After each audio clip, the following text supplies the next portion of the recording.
I'll come back to Dr. Rahimi to talk a little bit, shed light on.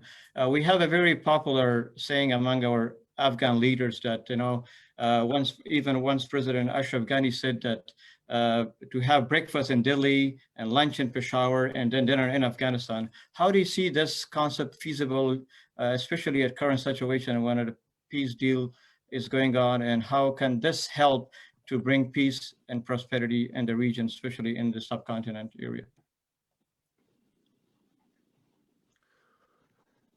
It's an ambitious statement, an ambitious goal, but it is, to put it very shortly, it is, in very brief terms, it is beyond the capability of Afghanistan to solve the problem that exists between India and Pakistan.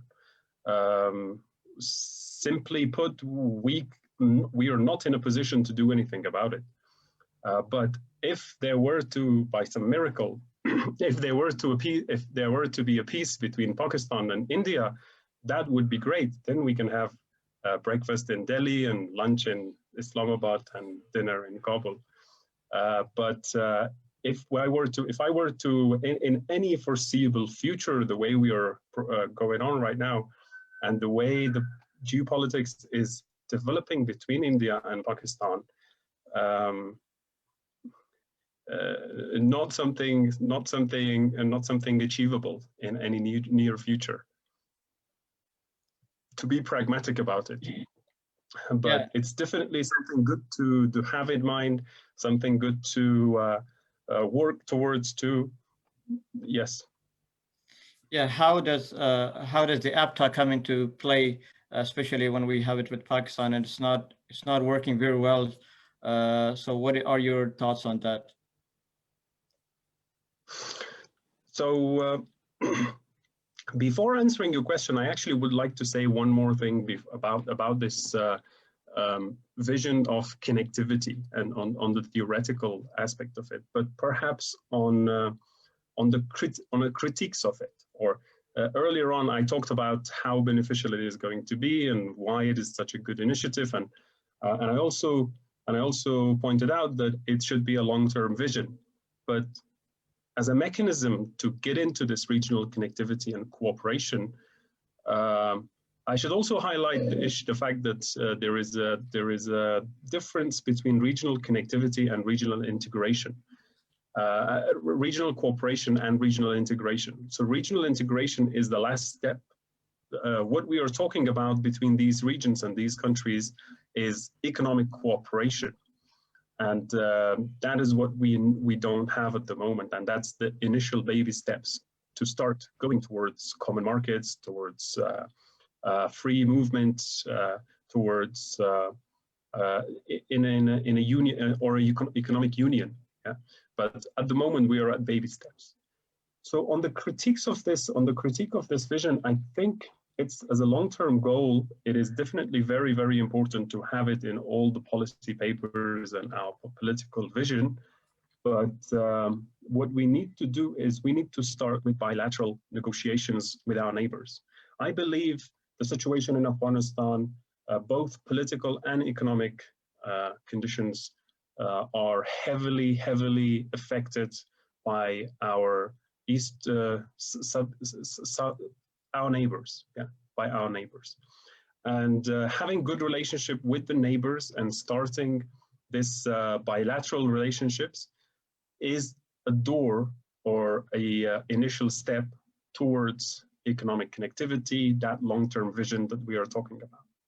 So in that context, this regional connectivity that we talk about in the context of Afghanistan is actually trade and transit. Yeah, so we are the shortest route. Therefore, we can allow trade to take place between these sub-regions through land.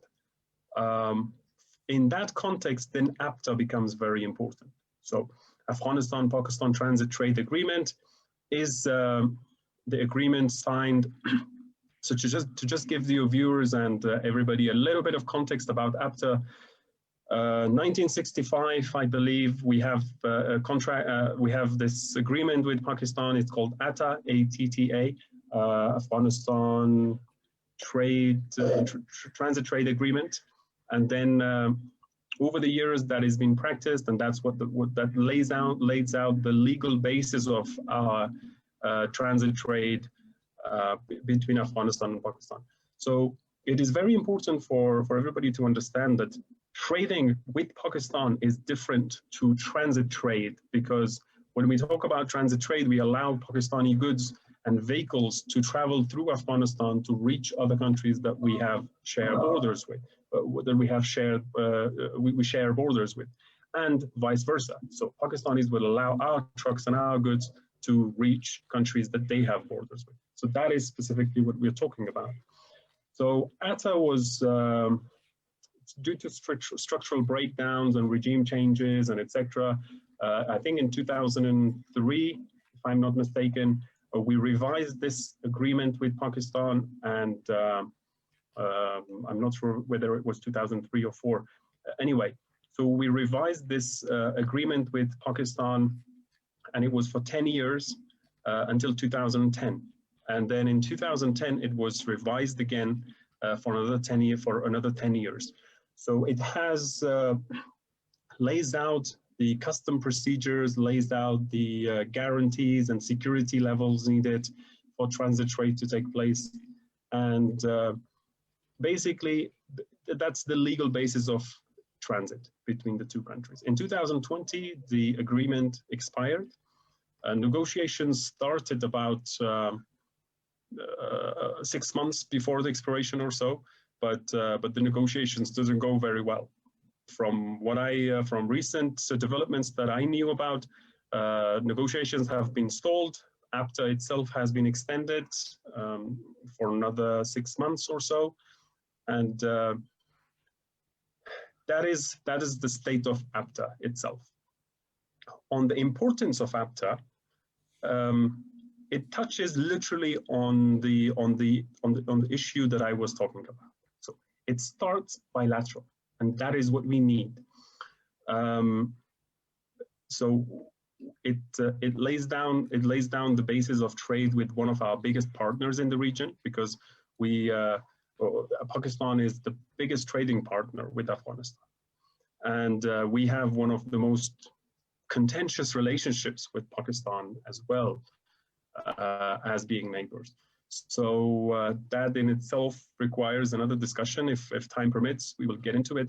At Biruni Institute, we have recently, I've co-authored a paper with a colleague on Afghanistan, on Afghanistan and Pakistan's economic relationship. There, to put it in short, we argued that we should invest and change our approach towards our relationship with Pakistan to an economic one instead of a political one, because it's less risky. So if time permits, we will get into that, but that's the status of APTA, and it's actually very, very important. It's those baby steps that takes us to the long-term vision that I was talking about. Yeah, sure. We will discuss that.